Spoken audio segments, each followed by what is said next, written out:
여러분 안녕하십니까? 오늘 여러분들과 함께 교수 방법에 대하여 강의할 이 사람은 서울과학기술대학교에서 교육학을 가르치고 있는 신윤호 교수입니다. 여러분 반갑습니다. 네, 우리가 흔히 교수 방법이다, 학생들을 어떻게 가르칠 것인가 라고 하는 것은 영화를 만드는 영화 감독이 수업 주제를, 즉 영화 제목을 가지고 한 편의 영화를 잘 만들어서 영화를 마지막까지 감상할 수 있도록 이렇게 연출을 하는, 즉 영화 감독과 그 역할이 비슷하다 할 수 있겠습니다. 거기에서의 그 영화 감독은 여러 가지 교수 방법을 포함한 여러 가지 자원을 활용하고 사람을 활용하고 교재 및 매체를 잘 활용하여서 수업 내용을 잘 이끌고 끝내는 데까지 모든 것을 연출하는 그러한 과정이다. 그 중에서 교수 방법은 그러한 요소마다 그 방법들이 작동을 해서 수업을 이어가는 그러한 작용이라고 우리가 할 수 있겠습니다. 자, 그러면 수업 내용을 보면서 진행하도록 하겠습니다. 네, 교수 방법.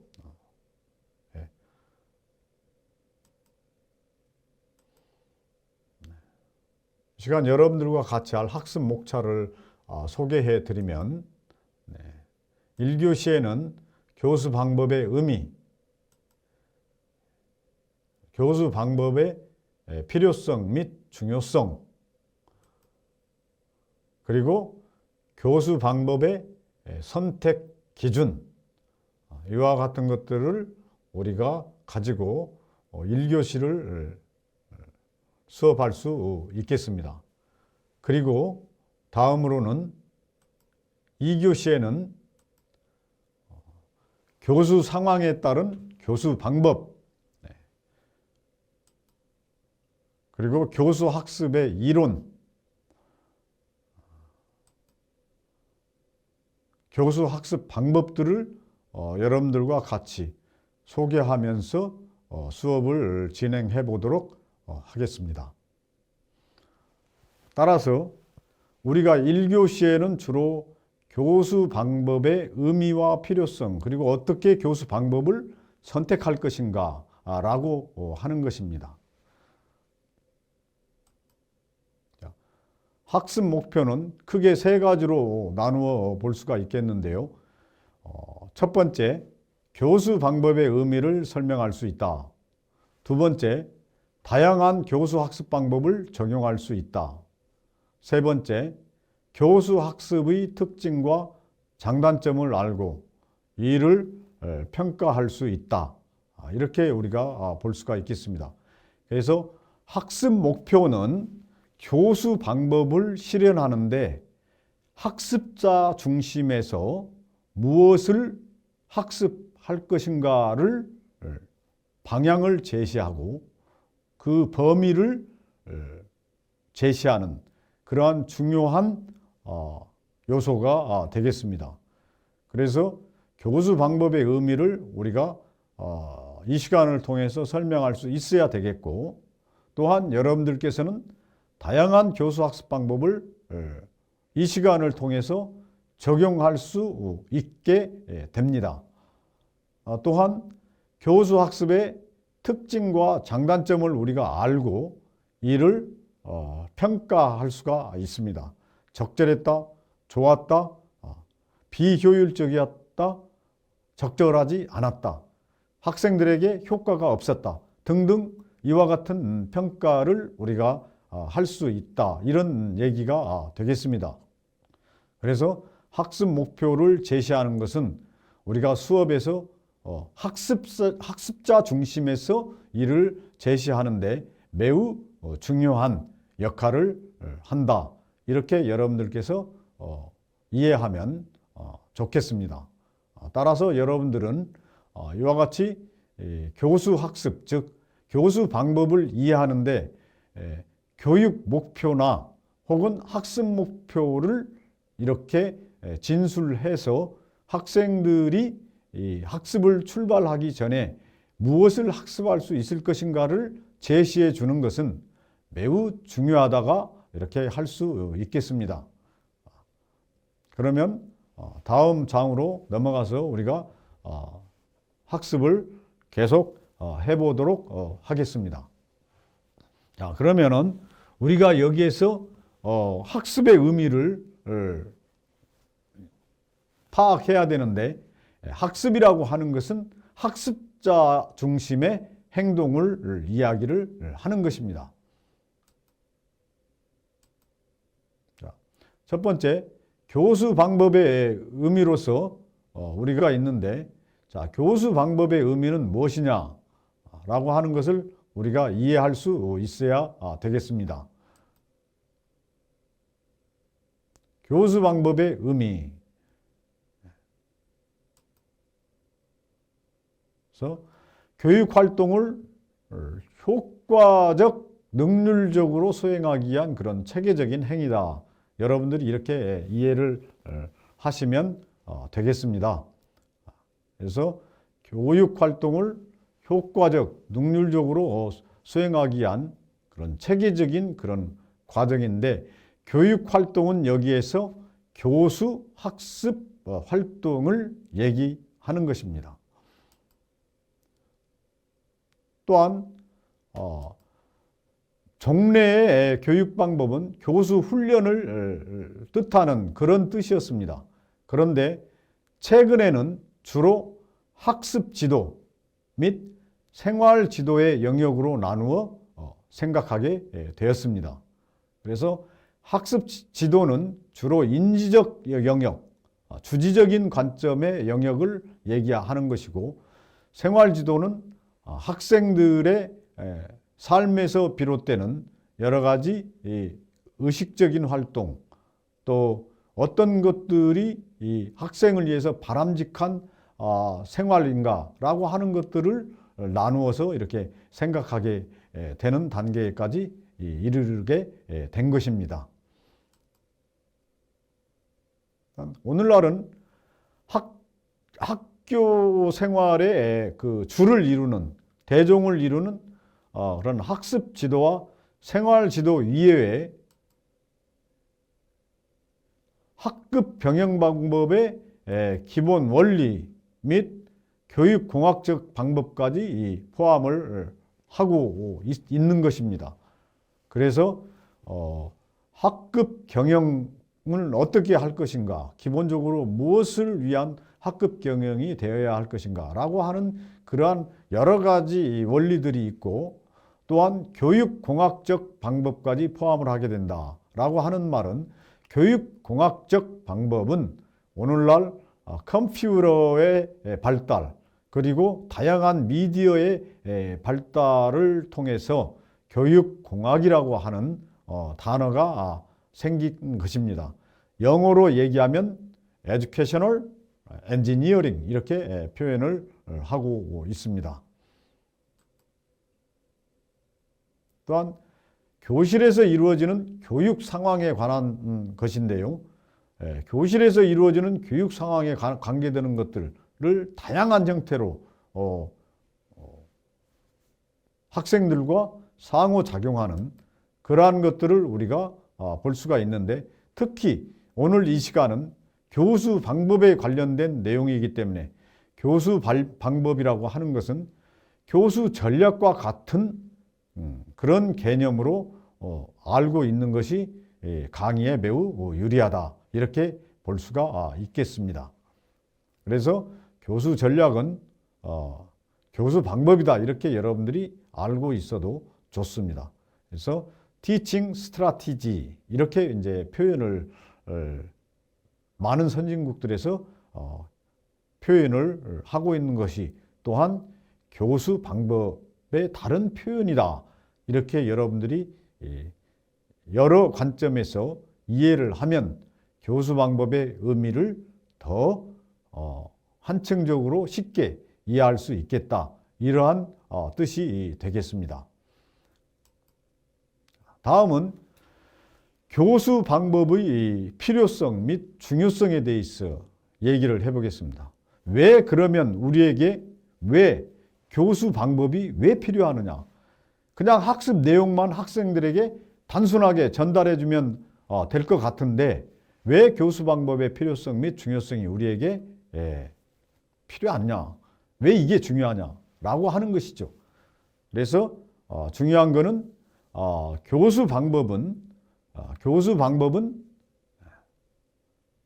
수업 혹은 교육의 주요 변인들 중 하나로 수업의 질, 퀄리티 오브 인스트럭션을 결정짓는다. 그래서 교수 방법을 실현하고자 하는 것이 인스트럭션, 수업이라는 뜻이 됩니다. 그래서 우리는 교수 학습 과정 하면은 인스트럭션 이렇게 표현할 수 있는 것입니다. 그래서 교수 방법은 교사, 학생 그리고 교육 내용 간의 관계를 맺어주는 작용이라고 볼 수 있다라고 하는 것이죠. 그래서 교수 방법은 학생과 나와 교육 내용을 가지고 즉 커리큘럼 혹은 콘텐츠를 통해서 학생과 나를 관계를 연결해주는 그러한 작용이다. 그래서 1시간짜리 수업, 2시간짜리 수업 혹은 3시간짜리 수업 이것은 곧 교수 방법이 어떻게 적용되느냐에 따라 다양한 그러한 수업 형태로 나타날 수 있다. 이러한 얘기가 되겠습니다. 자, 따라서 교육 목표를 합리적이고 능률적으로 달성하기 위한 그러한 교사, 학생, 교육 내용 간의 상호작용을 위해 올바른 교수 방법이 필요합니다. 또한 올바른 교수 방법이 다 교수 방법들은 좋은데 그러면 어떤 경우에 교수 방법을 우리가 선택을 해야 되느냐라고 하는 것이죠. 그 교수 방법을 선택하는데 가장 결정적인 것은 무엇이냐? 바로 수업 내용, 공부할 내용이 학습할 내용이 무엇이냐가 가장 결정적으로 영향을 미친다. 이렇게 볼 수가 있는 것이죠.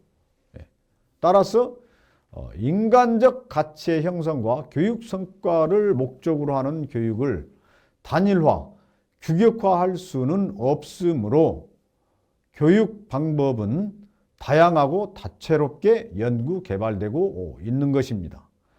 그래서 오늘날 수많은 그러한 교육의 방법들이 개발되고 있고 또 다양하게 활용하려고 하는 그러한 노력들이 지속되고 있다. 그런 뜻이 되겠습니다.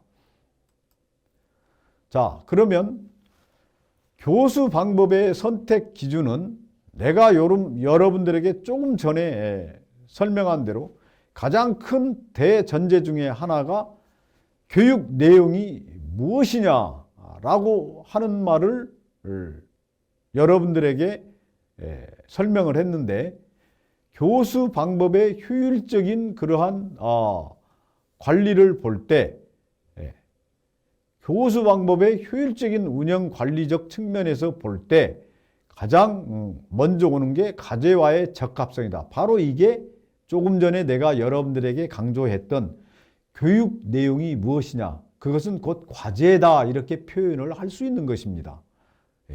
우리가 공부해야 될 과제가 무엇이냐. 우리가 공부해야 될 수업 내용이 무엇이냐. 이런 얘기와 똑같은 것입니다. 따라서 과제와의 적합성이 필요하다. 그래서 우리가 기능이나 기술을 위한 실습을 필요로 하는 수업인데 강의법을 계속하가 해서 강의법으로 끝난다면 그 방법이 여러분들 옳겠습니까? 옳지 않지요. 그렇지 않습니다. 그건 잘못된 것이죠. 따라서 과제와의 적합성이 가장 중요한 그러한 역할을 하고 있다. 이렇게 우리가 볼 수 있겠습니다. 자, 두 번째로는 학습 능률을 어떻게 증진시킬 것이냐라고 하는 문제가 있습니다. 효과성이죠. 어떻게 효과를 학생들에게 어떤 교수 방법을 선택해서 보다 더 나은 학생들에게 보다 더 이해력 있는 그러한 수업을 할 것이냐라고 하는 것은 매우 중요한 그러한 교사들의 혹은 교수들의 과업이 되겠죠. 따라서 학습 능률을 증진하는 교수 방법의 학습 능률의 기여도를 고려해야 되겠다라고 하는 것이죠. 그 다음 경제성. 시간과 돈을 얼마만큼 절약할 것이냐 그런 얘기가 되는 것입니다. 그래서 경제성, 최소의 비용으로 최대의 교육적 효과를 달성한다. 우리는 이걸 한마디로 얘기하면 효율성이다 이렇게 표현을 하고 있지요. 그래서 얼마만큼 경제성 있게 아이들에게 학습자들에게 학습 내용을 전달해주고 이해시키느냐, 할 수 있게 하느냐라고 하는 것은 매우 결정적인 그러한 역할이다. 이렇게 우리가 볼 수 있겠습니다. 다음으로는 이제 심리적 적절성을 우리가 볼 수가 있는데요. 학습자 특성 및 개인차를 고려해야 된다. 그래서 선진국일수록 발달된 나라일수록 학습자들의 특성 및 개인차를 고려한다라고 하는 것이죠. 자, 학습자의 특성을 고려한다는 건 뭡니까?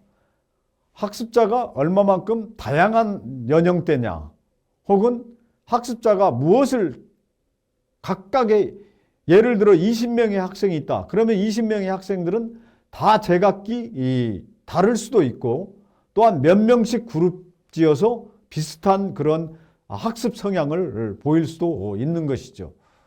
따라서 이러한 것들을 우리가 그룹핑해서 학생들에게 동시에 잘 전달해 줄 수 있다면 그거는 굉장히 능력 있는 선생님이다. 능력 있는 교사다. 혹은 능력 있는 교수다. 이렇게 볼 수가 있는 것이지요. 그래서 우리가 심리적 적절성을 파악하는데 학습자의 특성과 개인차를 고려해야 된다. 그러면 여기서 개인차의 고려는 무엇이냐? 바로 학생들마다 다 이미 이 지식을 알고 있는 학생도 있고 이 지식에 대한 기초가 전혀 없는 학생이 있고 또 어떤 학생은 학습을 이해하는데 매우 느린 학생이 있고 또 어떤 학생은 머리가 좋거나 열정적이어서 빨리 학습 내용을 이해할 수 있고 이러한 다양한 학생들의 개인차가 우리가 고려될 수가 있다. 그래서 학습자의 특성 및 고려는 매우 중요한 그런 사항이 될 수 있다라고 하는 것이죠. 그래서 여러분들이 이와 같은 것들을 잘 고려하는 것은 매우 중요하다. 이렇게 볼 수가 있겠습니다. 그래서 교수 방법의 효율적인 운영 관리에서도 교수 방법을 무엇을 선택하는 거냐만 생각할 게 아니라 자, 과제가 어떠한 방법을 선택해야 되는지라고 하는 적합성을 우리가 알아야 되겠고요. 두 번째, 학습 능률을 증진시키기 위해서는 어떤 교수 방법이 좋을지 기여도를 고려를 해야 되겠고 최소한의 시간과 최소한의 자원을 경제적으로 적게 투자를 해서 어떻게 더 큰 성과를 우리가 낼 수 있느냐라고 하는 것을 매우 중요하게 봐야 된다라고 하는 것이죠. 또한 우리 인간은 태어나면서 제각기 다른 그러한 특성들을 가지고 있습니다. 그래서 이러한 특성들을 우리가 잘 고려해서 고려하는 그런 학습자 특성 및 개인차를 고려해야 되겠다라고 하는 것은 매우 중요한 그러한 얘기가 되겠습니다. 그 다음에 자, 앞에서 어떠한 교육 방법을, 교수 방법을 선택해야 되느냐라고 하는 것들을 우리가 크게 네 가지로 봤잖아요. 자, 그럼 여기에서는, 자, 그렇다면은 좋은 교수 방법의 요소는 무엇을 의미하느냐? 좋은 교수 방법, 좋은 교육 방법이라고 하는 것은 어떠한 특성들을 갖고 있느냐라고 하는 것을 우리가 크게 세 가지로 놓고 볼 수 있겠습니다. 그래서 첫째가 앞에서도 똑같이 언급했듯이 우리가 효과성이라고 하는 효과성, effectiveness, 효과성이라고 하는 것을 우리가 볼 수 있겠다. 이렇게 설명할 수 있겠습니다. 그래서 목표로 하는 학습이 성취되고 학습된 내용이 오랫동안 기억되고 잘 전달되고 전이되며 다른 지식과 기술에도 일반화돼야 되겠다라고 하는 것이 바로 효과성입니다. 그 다음 효율성이라고 하는 개념이 있습니다. 앞에서도 네 가지 조건에서도 우리가 경제적, 효율성, 효과성을 얘기를 했습니다. 여기서 마찬가지로 좋은 교수 방법의 요소 중에 가장 중요한 것 중에 하나가 바로 효율성입니다. 즉 목표를 달성하기 위해서요. 목표를 달성하기 위해서 새로운 지식과 기술을 획득하는데 시간과 비용 대비 효과가 높아야 되겠죠. 그게 바로 경제성을 얘기하는 겁니다. 그게 곧 효율성을 뜻하는 것이고요. 그래서 좋은 교수 방법의 요소라고 하는 것은 우리가 효과성과 효율성을 빼놓을 수가 없다. 매우 중요하게 고려가 돼야 된다라고 하는 것이죠. 그렇지만 한 가지 더 가장 중요한 것 중에 하나가 바로 매력성이죠. 매력이 있어야 됩니다. 내가 너를 좋아한다 라고 할 때는 그 좋아한다는 개념 속에는 너는 나에게 매력이 있다 라고 하는 것이죠. 그럼 그 매력은 뭘까요? 우리 인간의 본능과 마찬가지로 내가 저 선생님이 가르치는 어떤 수업에 대해서 매력을 느낀다 라고 하는 것은 매우 중요한 겁니다. 매우 결정적인 것이죠. 자, 매력이라고 하는 것은 뭐냐? 뭐를 어필하고 있느냐? 혹은 어떠한 나를 유혹하는 매력적인 그런 모티베이션? 어떤 것들이 나를 매력적으로 이 수업이 나를 매력적으로 만드는가라고 하는 것이죠. 자, 그래서 교수자와 학습자가 교수 학습 과정 중에 즐겁게 참여해서 흥미와 매력을 느끼게 함으로써 흥미와 매력. 여기에 키워드가 나오네요. 흥미와 매력을 느끼게 함으로써 학습자에게 동기를 부여한다. 이런 개념이 되겠습니다. 자, 다시 바꿔 말씀드리면 이런 것이죠. 어떤 교수님은, 어떤 선생님은, 어떤 교사는 매우 매력 있는 교육 내용을 가지고 수업을 하게 됐습니다. 그런데 학생들은 중간부터 졸거나 딴짓을 하게 되는 것이죠. 자, 이런 경우 분명히 그 가르치는 교수자는 학생들에게 좋은 수업 내용임에도 불구하고 준비가 안 돼 있거나 뭔가 수업에 지금 매력적인 그러한 행동이나 활동 혹은 요소들이 지금 빠져 있어서 학생들이 흥미를 잃어버리게 되는 그런 상황이 올 수 있다. 이런 얘기가 되겠습니다. 그래서 여러분들이 좋은 교수 방법의 요소로서 우리가 세 가지가 있는데 이 세 가지 중은 효과성, 효율성, 그리고 매력성이 있어야 된다. 우리 인간관계도 마찬가지죠. 나와 친구 간에도 나와 나의 여자친구 혹은 남자친구 간에도 이런 매력성이나 효과성이 없으면 서로 실증을 맺기 마련이죠. 마찬가지입니다. 우리가 교육상에서도 교육 내용을 두고 교수자가 가르치는 사람이 어떻게 준비를 하고 어떤 교수 방법을 통해서 수업을 이어가느냐에 따라 이러한 세 가지 효과성, 효율성, 매력성에 따라 판이하게 달라진다. 이 매력성, 이 세 가지가 판이하게 학생들에게 영향을 다르게 미칠 수 있다. 그래서 최선을 다하는 방법은 무엇이냐라고 하는 것이 중요하게 영향을 미치게 됩니다. 자, 그러면 교수 방법의 선택 기준이 있습니다. 교수 방법의 선택 기준은 자, 우리가 앞에서도 선택 기준이 무엇이냐라고 하는 것들이 쭉 나왔었습니다. 자, 여기서는 좀 더 다른 내용으로 한번 접근해 보죠. 자, 교수 방법의 선택 기준에서 우리가 볼 수 있는 것 중에 하나가 첫째 학습자를 고려해야 된다라고 하는 것입니다. 예. 그러니까 우리가 남을 가르친다고 하는 것은 그만큼 생각을 많이 해야 되고 준비가 많이 따라야 된다 이런 얘기가 되는 겁니다. 그 중에 하나가 학습자입니다. 예. 바로 학습자의 학습 성향은 어떤 성향의 소유자들인지 각각은 어떤 특성을 갖고 있는지 파악을 해야 되고 이 학생들이 학습 경험 정도가 사전에 이 수업을 듣기 전까지 어떻게 되느냐.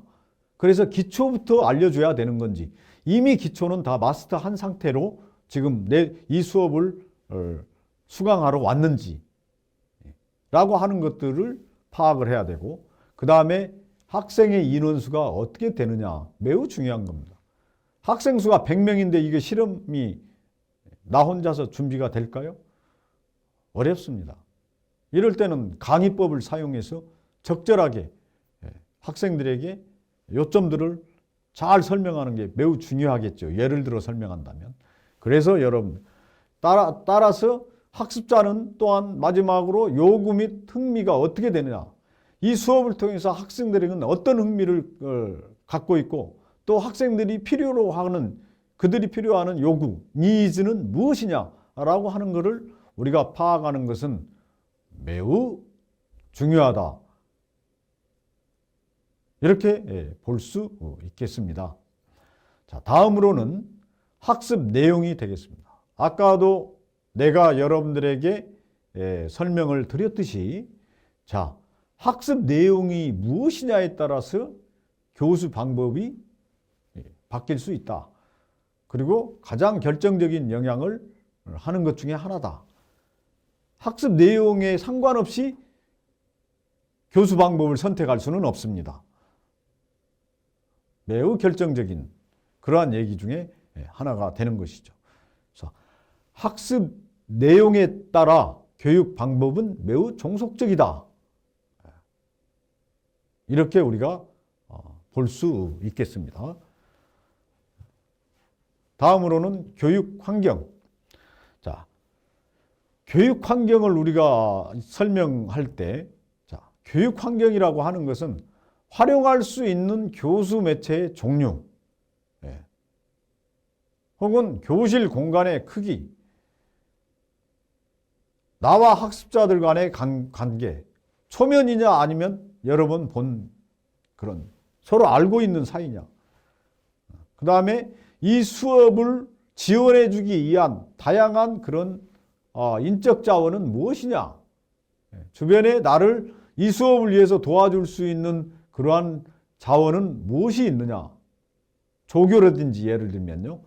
그 다음에 행정적 지원이라든지 그 다음에 기계나 혹은 매체를 도와주면서 이 수업을 위해서 매끄럽게 잘 도와줄 수 있는 그러한 사람이 몇 명이나 있느냐라고 하는 건 매우 중요한 얘기가 되는 그러한 얘기가 되겠습니다.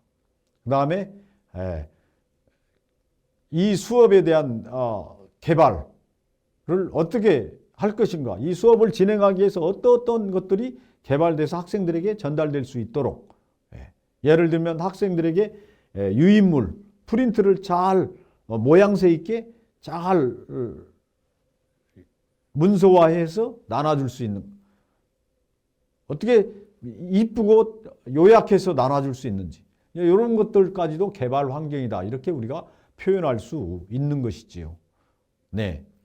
다음으로는 교육관. 이 교육관은 굉장히 중요합니다. 자, value of instruction. 첫 번째 중요한 거는 뭐냐면요. 가르치는 사람의 이 학생들을 대하는 교육 철학이 어떤 교육에 대한 가치관을 갖고 있느냐가 매우 중요합니다. 학생들에게 대해서 굉장히 열정적이고 학생들에게 헌신적이고 학생들의 발달에 매우 긍정적이고 적극적인 내 교육 철학이 이 열정이 이 속에 들어있느냐라고 하는 거에 따라서 50% 이상은 이 중요한 교육이 결정된다. 교육 방법도 필요가 없어져요. 이 교육 철학이 성립이 안 돼 있다면. 그 정도로 교육 철학은 중요한 그런 역할을 할 수 있다. 이런 얘기가 되는 것이죠.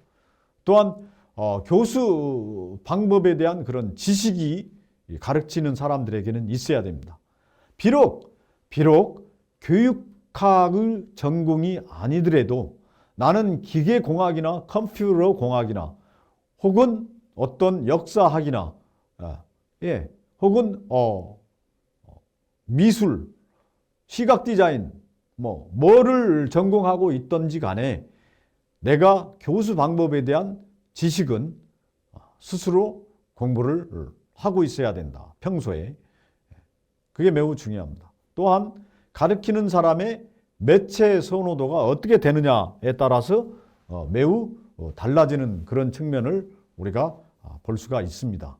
그래서 교수 방법의 선택 기준으로는 이와 같은 것들은 우리가 꼭 학습자, 학습 내용, 교육 환경, 그리고 교육관, 열정, 가치관, 꼭 우리가 필요하다라고 하는 것, 준비가 돼 있어야 된다. 그러지 않고는 학생들을 쉽게 가르치려고 생각하지 마라 라고 하는 것이죠. 즉 교수 방법을 안다고 해서 다 가르치는 건 아니다. 이만큼 교육은 종합적이고 복합적인 그러한 접근 방식을 가지고 있다. 여러분들께서 이렇게 이해를 하셔야 되겠습니다. 다음은 교수 상황에 따른 교수 방법들이 있습니다. 교수 상황, 어떻게 가르칠 것인가, 시츄에이션.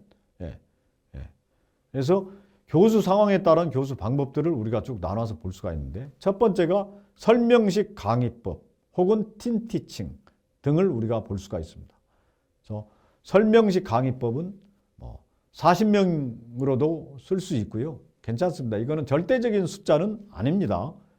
40명 혹은 50명으로 우리가 표현할 수 있습니다. 그래서 학생 집단일 때 설명식 강의법은 좋다.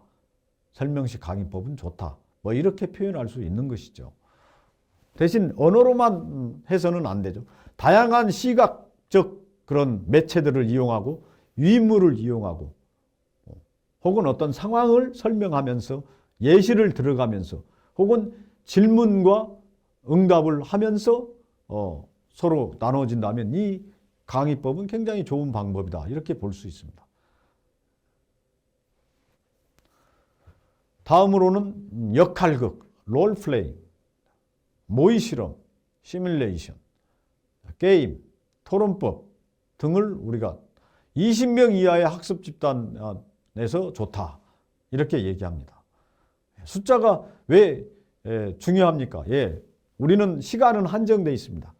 1시간 50분 수업 혹은 60분 수업, 40분 수업 한정이 돼 있어요. 그렇기 때문에 그 한정된 시간 내에 역할극을 해야 된다?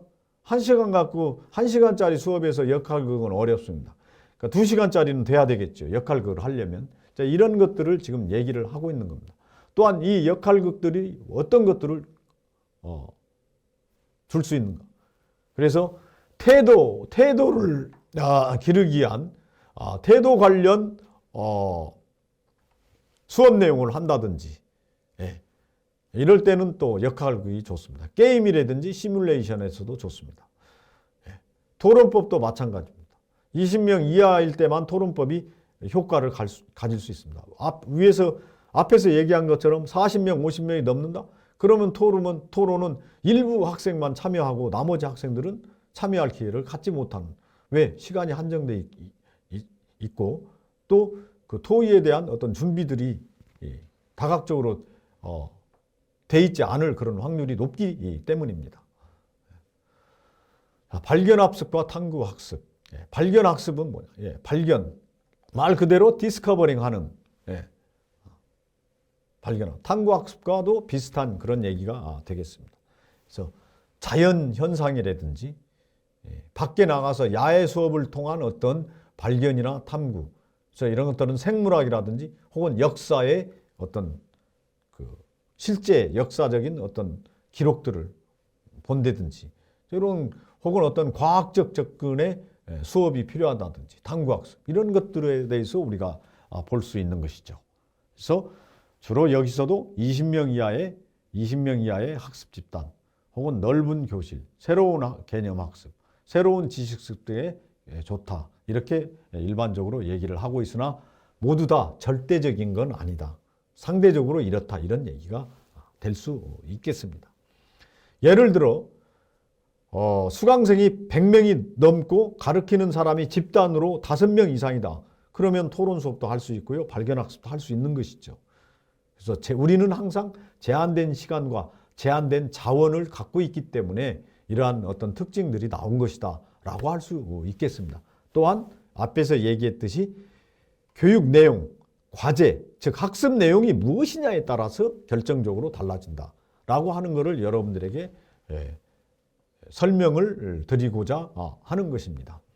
다음으로는 이제 협동학습, 문제중심학습 이제 이런 것들을 우리가 볼 수가 있는데 일반적으로 협동학습이라고 하는 것은 학생들끼리 어떤 한 주제를 가지고 같이 서로 협동해서 하는 거죠. 예를 들면 팀 프로젝트를 하거나 혹은 각자의 다른 장점을 갖고 있는 학생들이 하나의 과제를 하기 위해서 서로 협동하면서 과제를 학습을 해나가는 그러한 방법도 하나의 예가 될 수 있다.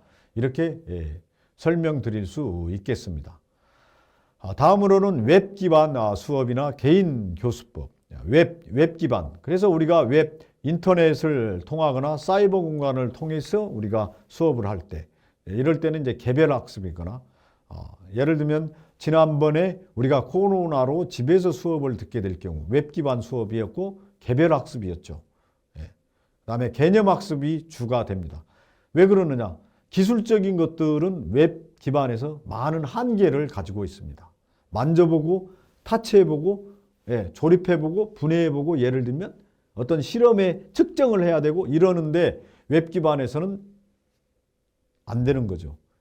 그것이 바로 앞에서 설명했던 학습 내용 혹은 교육 내용이 무엇이냐에 따라서 교육 방법이 결정적으로 달라진다. 이런 얘기가 되는 것이지요.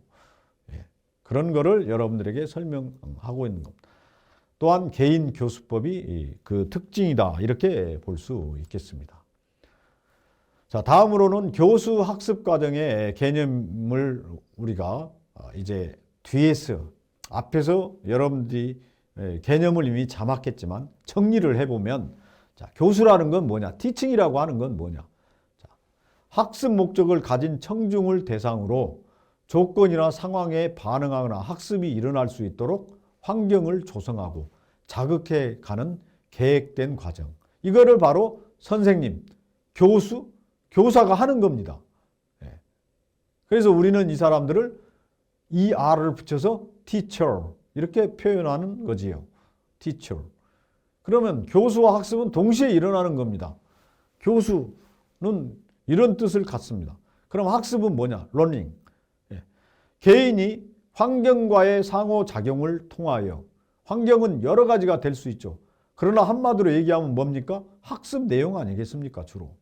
그렇죠? 학습 내용은 책이 될 수도 있고 아까도 얘기했지만 역사적 유물이 밖에서 될 수도 있고 꽃나무가 될 수도 있고요.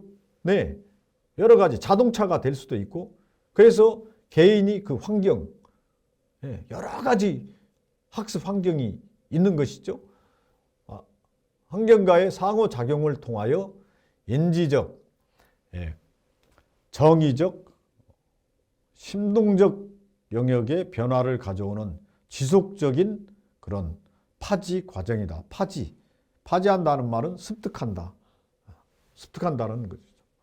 자, 여기서 인지적 영역이다. 뭐냐면 우리 인간의 인지, 암, 깨달음, 기억, 사고, 이게 인지적 영역들을 얘기합니다. 정의적 영역들은 뭐냐? 가슴, 열정, 태도, 좋아함, 싫어함, 적극적임, 소극적임, 이런 것들을 우리가 정의적이라고 얘기를 하는 거죠. 그래서 IQ보다는 적극적이고 열정적인 학습자가 훨씬 더 공부를 더 잘하는 걸로 파악이 되고 있죠. 그런 측면을 우리가 볼 수가 있고요. 자, 심동적 영역이다. 심동적 영역이다. 이거는 뭐냐? 바로 손으로 뭘 만지고 조작하고 하는 것. 혹은 뭐예요? 100m 달리기 스프린터, 100m 달리기 선수가 얼마만큼 빠르게 출발해서 힘을 분배하면서 피니시 라인까지 어떻게 달려가느냐. 다 이런 것들을 다 심동적 영역이라고 표현을 하는 거죠. 그래서 우리 인간의 학습의 영역에는 세 가지로 나눠진다. 하나, 인지적 영역. 둘째, 정의적 영역. 세 번째, 심동적 영역. 혹은 영어로는 사이코모tor 도메인, 이렇게 표현을 하고 있습니다. 자, 교수 학습 과정의 원리로서는 크게 7가지가 있습니다. 그래서 여러분들이 이 7가지에 대해서는 일반적으로 개념을 알아놓으시는 게 좋겠다. 그 첫째가 목적의 원리입니다. 목적. 분명한 교수 목표의 제시가 학습자를 자극, 달성하고자 하는 교수 목표의 계획과 의지가 학생의 적극적인 참여를 유도합니다. 매우 중요합니다. 그래서 이거는 학습 목표와 상통하는 것이다. 아까 앞에서 여러분들에게 설명한 대로 학습 목표와 상통하는 것이다. 이렇게 보면 되겠고요. 그 다음에 개별화의 원리. 개별화. individualize. 그러니까 이 개별화라고 하는 것은 뭡니까? 아까도 선생님이 여러분들에게 설명을 드렸듯이 각기 다른 특성을 우리 학습자들은 갖고 있습니다. 각기 다르죠. 요구도 다르고 그들의 니즈가 다 달라요. 그 다음에 인터레스팅, 서로 흥미가 관심도가 달라요. 그 다음에 능력, 선수학습 정도에 맞는 그런 학습 활동의 제시, 개인차의 존중과 수준별 지도 등이 다 다릅니다. 그래서 개별화의 원리를 알고 있어야 되겠다. 그 다음에 우리가 교육에서는 과학성의 원리를 깨닫고 있어야 됩니다. 과학성의 원리. 뭐냐 이거는 수업의 과학적 진행입니다. 즉 자연의 법칙이나 사회의 규율에 따른 학습자의 논리적 사고력을 개발하고 교재 내용의 과학적 개발 등이 필요합니다. 어느 때에 강조를 해야 되고 어떤 때 이거를 더 크게 확대해서 해줘야 되고 이런 어떤 과학적인 방법들을 사용을 해야 되겠다. 자발성의 원리. 자발성의 원리. 흥미있는 수업의 전개를 통한 내적 동기를 유발하고 그 다음에 그러한 적합하고 좋은 학습 환경을 조성하고 자기 활동을 통한 학습 기회를 제공하고 하는 그런 자발성의 원리를 학생들에게 키워줘야 되겠다. 학생들이 스스로 공부할 수 있는 그런 여건에 의한 것들을 교사나 교수는 조성해 주는 것이 매우 중요하다라고 표현할 수 있겠습니다. 그 다음에 직관의 원리, 직관. 자, 이거는 이제 과학성의 원리와 매우 유사한 내용인데요. 자, 자연 및 사회 현상을 직접 혹은 구체적인 그런 경험을 통해서 학습하고 또 교육의 공학적 접근이라든지 코메니스와 페스탈로치의 그런 직관교육, 실증적인 그런 교육들이 필요하다라고 하는 것입니다. 다음에 통합성의 원리, 통합. 아까도 얘기했지만 인지적, 정의적, 심동적 그러한 어떤 영역의 동시 개발이 필요하고 통합되어야 된다는 거죠. 교과 간의 통합교육, 융합교육을 통해서 학생들을 잘 다른 사물에 연관시키고 잘 응용할 수 있는 그러한 토대를 만들어주는 그런 원리를 우리 교수 방법에서 잘 터득해서 지혜롭게 학생들에게 연관시켜줘야 된다라고 하는 것이 매우 중요한 그러한 얘기가 되겠고요. 그다음에 교육은 어떤 유명한 사람들은 교육은 사회화다 이렇게 얘기를 합니다. 그러니까 그만큼 사회화의 원리를 우리가 교수학습 원리에서 잘 알고 이해하고 있어야 되겠다라고 하는 개념이 되겠습니다. 그다음에 교수학습 과정의 요소로는 교육 목적, 교육 내용, 교수자, 학습자, 교수 방법, 교육 환경 등이 이렇게 있다. 그래서 이 모델을 여러분들이 잘 기억해 두시면 매우 좋겠습니다. 그래서 환경이라고 하는 이런 테두리 내에서 잘 이해되었으면 좋겠습니다. 다음으로 교수 학습 전략과 교수 방법의 선택 과정이 있습니다. 이거는 내가 1997년 박사학위를 통해서 개발한 그러한 교수 학습 방법의 선택의 과정을 우리가 볼 수가 있습니다. 그래서 교과를 통해서 우리가 이와 같은 것들을 한다는 것을 여러분들이 알고 있으면 되겠고요. 다시 좀 더 설명을 드리면 학생 요인과 교사 요인 등이 이제 우리에게 필요하고요. 그 다음에 이와 같은 과정에 의해서 우리가 수업을 실시하고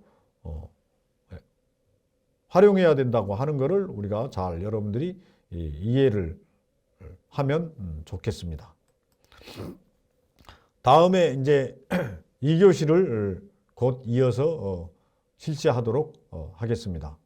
여러분 1교시 수업 지루하지 않으셨는지요? 감사합니다.